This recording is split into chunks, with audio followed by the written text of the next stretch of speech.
Hello et bienvenue dans une nouvelle vidéo. Aujourd'hui, encore une fois, on va faire une petite vidéo spéciale produit Milani. Alors la semaine dernière, j'ai fait une full face, donc tout un make-up avec uniquement des produits de la marque Milani qui, pour les Belges, est disponible chez Di. J'ai bien sûr dans cette vidéo été en détail par rapport à chaque produit, ce que j'aime et ce que j'aime pas. Et je me suis dit qu'aujourd'hui, je ferais bien un petit résumé vraiment très bref et concis des meilleurs produits et des pires produits de la marque. C'est parti. Alors pour le premier produit, il s'agit du Prep Set and Glow. Donc c'est une poudre transparente, c'est une poudre de finition plutôt, qui est censée illuminer le teint. Oui, en effet, ça élimine le teint, mais un petit peu trop, et à mon goût, beaucoup trop pour utiliser sur tout le visage en poudre de finition. Alors, vous connaissez la chanson, à partir du moment où j'achète un produit, je vais l'utiliser, je vais trouver une façon ou une autre de le faire fonctionner et de pouvoir l'intégrer à mon maquillage sans complètement tout ruiner. Là, en l'occurrence, bah, voilà, quand je l'utilise, ce sera plutôt pour un highlighter très soft et uniquement un certain point de mon visage. Pour tout le visage, vraiment, c'est beaucoup trop lumineux. Et en plus, c'est pas complètement transparent. Ça donne quand même un peu un effet un peu palo. C'est vraiment pas top.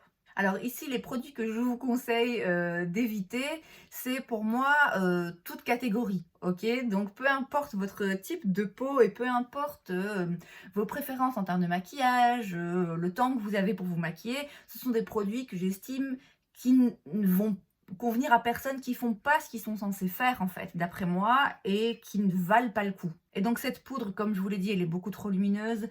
Même si vous avez la peau sèche et que vous avez besoin de rajouter un petit peu de lumière à votre peau, franchement, non, c'est juste pas possible. Si ce que vous cherchez, c'est une poudre de finition qui donne un effet un peu sans poudre en fait et qui justement ravive un petit peu la peau, j'ai d'autres propositions pour vous, mais clairement pas celle-ci, peu importe votre type de peau.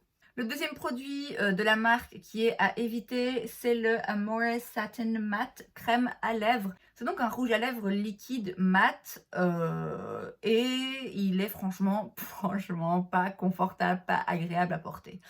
Un rouge à lèvres liquide mat, je pense l'avoir déjà mentionné dans ma première vidéo sur la marque.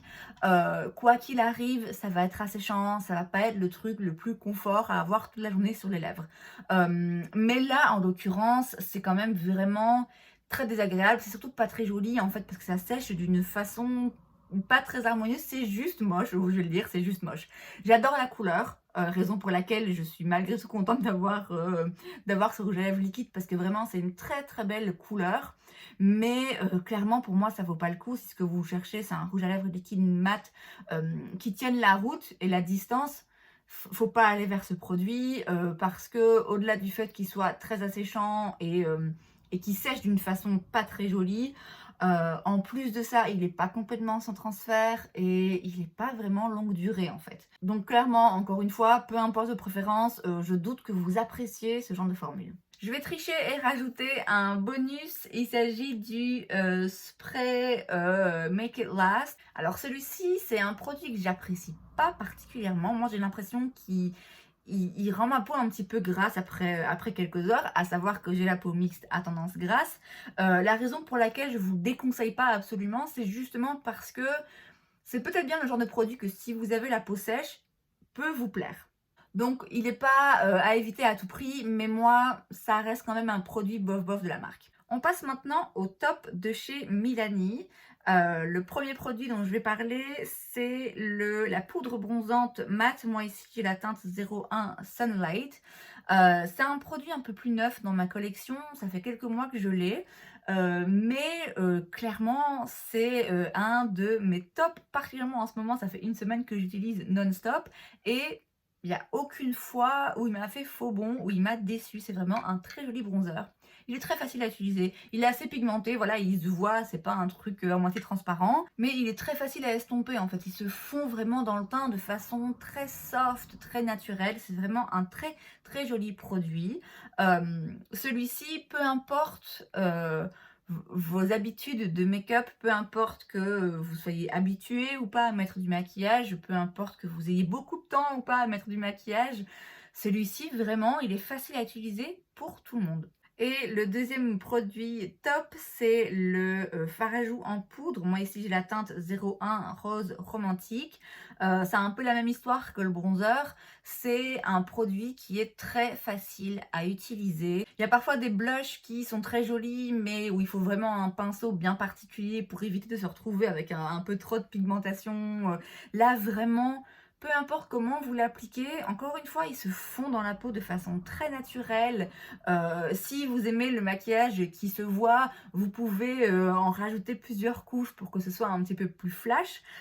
C'est vraiment, encore une fois, un très très joli produit qui, encore une fois, va être facile à utiliser, peu importe votre expérience dans le maquillage. Et de nouveau, je triche et je rajoute un petit bonus ici, c'est le fond de teint Conceal and Perfect, fond de teint anti-cerne 2 en 1.